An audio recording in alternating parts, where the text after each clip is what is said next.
मालिक बिन दिनार रहमतुल्लाह अलैह से इनकी तौबा का सबब पूछा गया तो उन्होंने कहा, मैं एक सिपाही था और शराब का रसिया था।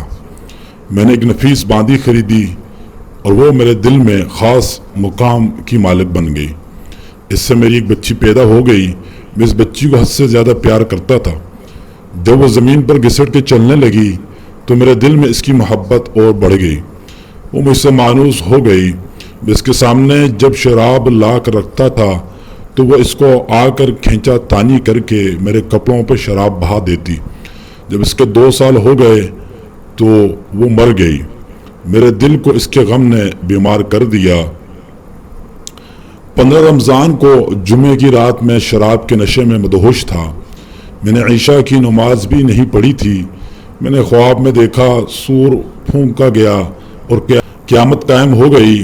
मुर्दे कब्रों से उठाए गए और तमाम मखलूक जमा हो गई। मैं भी इनमें था। मैंने अपने पीछे से आहट सुनी। मुड़कर देखा तो एक बहुत बड़ा अजदहा काले रंग का, आंखें नीली हैं, मुंह खोले मेरी तरफ दौड़ रहा है। खौफ और दहशत के मारे मैं भागा। रास्ते में एक सुथरे लिबास वाले शख्स के पास से गुजर हुआ। मैंने सलाम कहा। इसने जवाब दिया।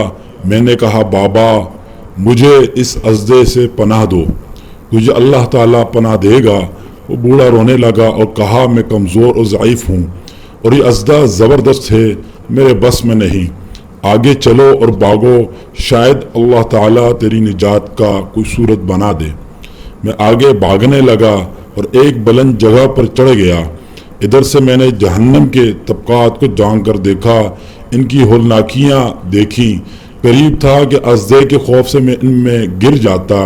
मुझे किसी ने आवाज़ देकर कहा, चलो यहाँ से, तुम यहाँ के रहने वाले नहीं हो। मैं इसकी बात से मुतमिन हो गया और वहाँ से वापस लौटा तो अज़दहा मेरे पीछे था। मैं फिर इसी बूढ़े के पास आया और कहा, बाबा मैंने आपसे दरख्वास्त की कि इस अज़दे से मेरी जान छुड़ाओ, आपने कुछ नहीं किया। वो बूढ़ा फिर रोने लगा और कहा, मैं नातवा हूँ, अलबत्ता तुम इस पहाड़ के पास जाओ जहाँ मुसलमानों की अमानतें हैं। अगर तुम्हारी कोई अमानत हो तो वो तुम्हारी मदद करेगी। मैंने देखा चांदी का एक गोल पहाड़ है और इसमें जगह जगह सुराख और रोशनदान हैं और पर्दे लटके हुए हैं। हर रोशनदान पर सोने के 2 पट्टे हैं और उनके कब्जे याकूत के हैं और आराइश मोतियों की। हर पट पर एक रेशमी पर्दा है। जब मैंने पहाड़ की तरफ नज़र दौड़ाई तो फौरन इसकी तरफ भागा और अज़दे मेरे पीछे था। जब पहाड़ के करीब पहुंचा तो एक फरिश्ते ने आवाज़ दी, पर्दे हटाओ, दरवाजे खोल दो और सीधे हो जाओ। शायद इस हाजतमंद की यहाँ कोई अमानत हो जो इसे इसके दुश्मन से निजात दिलाए।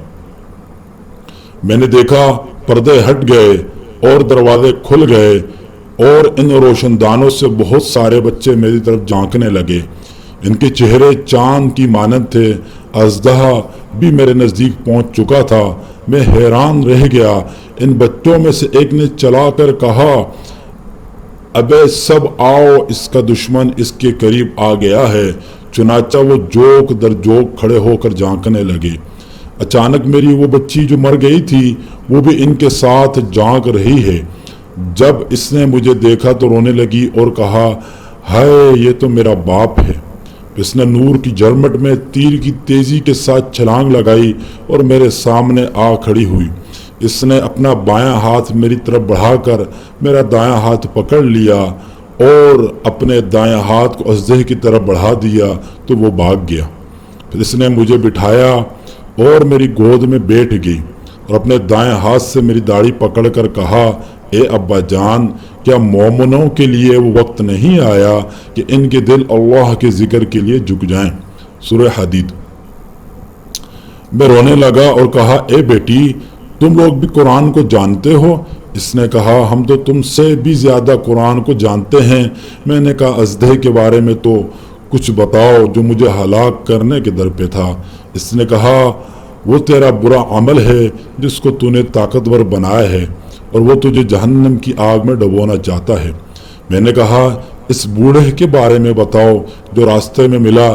اس نے کہا وہ تیرا نیک عمل ہے جسے تو نے اتنا کمزور کر دیا کہ وہ اب برے عمل کا مقابلہ نہیں کر سکتا۔ میں نے کہا اے بیٹی تم اس پہاڑی میں کیا کرتی ہو؟ اس نے کہا ہم سب مسلمانوں کے بچے ہیں، ہم یہاں قیامت تک رہیں گے، تمہارے انتظار میں ہیں، جب تم آؤ گے تو ہم تمہاری سفارش کریں گے۔ مالک بن دینار فرماتے ہیں میں گھبرا کر اٹھا اور صبح کو میں نے شراب چھوڑ دی اور اس کے برتن توڑ ڈالے اور اللہ تعالیٰ سے توبہ کی۔ یہ میری توبہ کا سبب ہے۔